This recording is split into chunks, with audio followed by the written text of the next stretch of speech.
They say some places remember pain. I used to dismiss that as poetic nonsense, but the winter of 2025 changed everything. I was stationed in the Neelam Valley, northeastern Kashmir, near the line of control during the escalating Pakistan-India war. As part of a reconnaissance unit, our mission was to monitor enemy movements. The terrain was brutal, freezing winds, endless snow, and tension thick enough to choke on. But what we encountered wasn't the enemy. It was something far worse. Our team of 5 was tight-knit yet diverse. Captain Harris, a grizzled officer with a no-nonsense demeanor, led us with iron resolve. I, Naik Zamir Khan, handled communications, my superstitious streak often mocked by the others. Lance Naik Bilal, our sharpshooter, was calm but observant, always scanning the horizon. Privates Ahmed and Tariq, barely out of training, brought youthful bravado that masked their inexperience.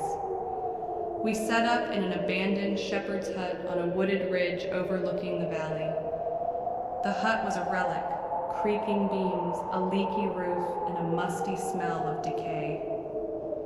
No fires or lights were allowed to avoid detection, so we survived on black coffee and cold rations. The valley below was a sea of white, framed by jagged peaks and dense pine forests. From the first night, an unnatural silence gripped the area. No birds sang, no animals stirred, just the wind's mournful howl through the trees. It pressed on our ears, making us question our senses. Before we deployed, a local liaison, Ghulam, warned us.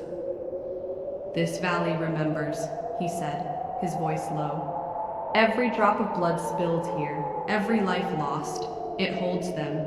On certain nights, the wind carries their voices, begging for release." We laughed it off. Soldiers don't believe in ghosts. But his words lingered. On the third night, it began.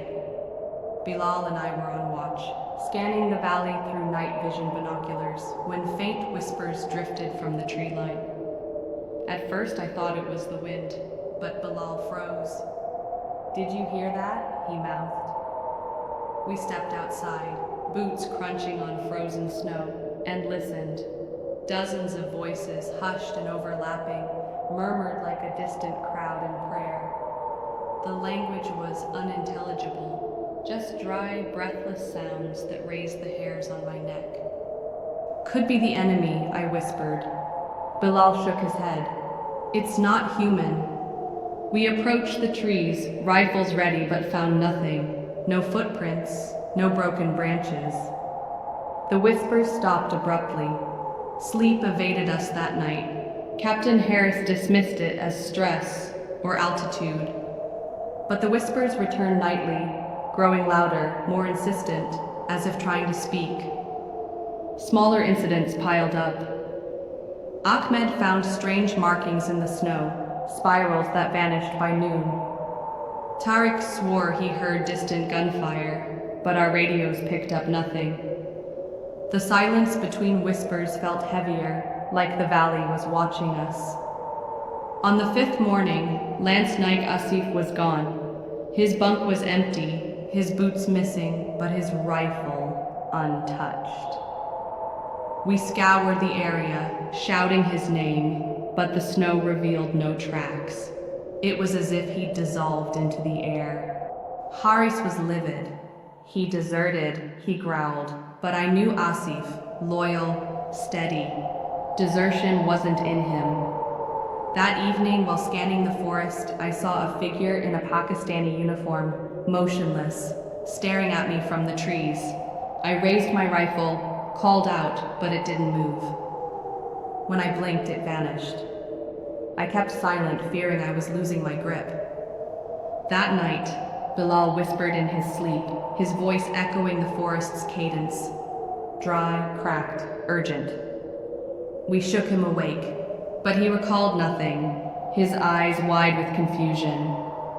Haris ordered withdrawal. We'd gathered enough intel, and the unexplained events were unraveling us. But the forest had other plans. We packed before dawn, marking our path with care. Yet, after hours of trekking, the landmarks, bent pines, broken rocks, were wrong or missing. The trail looped impossibly, leading us back to the hut. Hari snapped, pacing and muttering. "This doesn't make sense," he shouted, firing 3 shots into the trees. The echoes mocked us. Morale crumbled. Ahmed wept quietly while Tariq tried to comfort him, his own face pale. Bilal stared into the distance. "Maybe Ghulam was right," he said. "This place is cursed." "Enough," Harris roared. "It's a glitch. Compasses, maps, something." But we all felt it. Something beyond logic.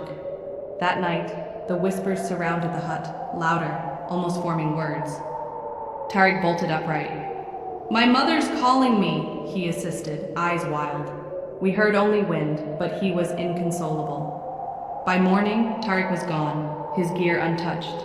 Now, only Bilal, Ahmed, and I remained. Fear was a living thing, clawing at us. We tried again to leave, marking our path with rocks and branches. The forest seemed to shift. Trees moved when we weren't looking, paths twisted. At a clearing, we found Haris, kneeling in the snow, digging with bloody hands. "They're here," he rasped, eyes crazed. "Buried beneath. I hear them." The snow was pristine, but he kept digging. Suddenly the ground collapsed, swallowing him into a hidden crevasse. We screamed his name, but he was gone. Bilal and I dragged trembling Ahmed onward. After hours, we heard rotor blades. A patrol helicopter spotted us, airlifting us to safety. We were 30 kilometers off course in a different part of the valley. Impossible. That was few weeks ago. I am on leave, resting in Karachi to escape the memories. But the whispers follow. I see Haris and Asif in reflections, hear footsteps in empty halls. Once, on a quiet winter evening, I saw Bilal on the news, missing during a northern hiking trip. His body was never found. I know the valley took him, as it took the others. Sometimes I consider returning, seeking answers, but some places are better left alone.